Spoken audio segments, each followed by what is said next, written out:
Baladewa kok kaya gajah.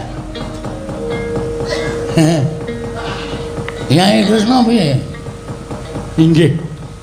Kok ora Bu kula badhe matur. Iya, iya. Matur lho. Wonten ruba pepanggil saking pinanganten putri. Apa wae Kresna? Manten putri kedah nitih duwe panggon kang bisa tata jalma.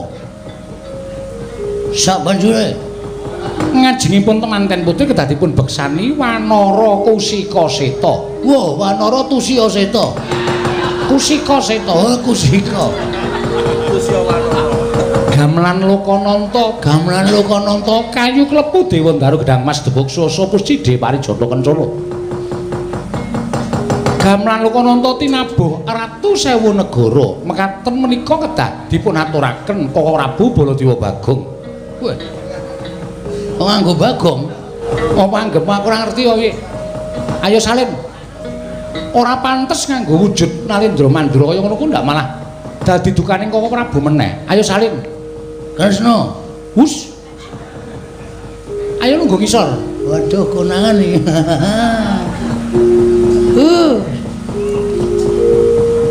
Ayo salina. Seta.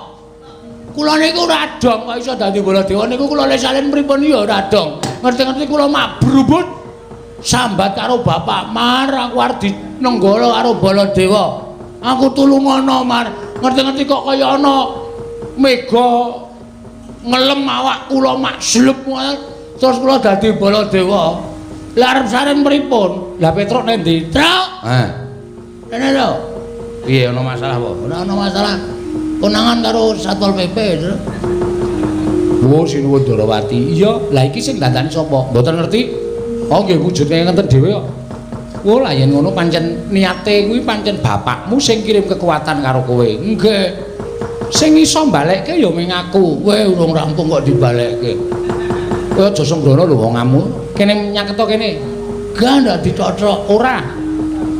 Nek dilarani ora kene kok. Tak grayang mestakamu mesti dadi kaya winyune. Oh nggih. Lho aku. Kok tak kira nek kula sing grayang. Senengane kok cenanangan ora. Mandi pangesine nata ing Darawati.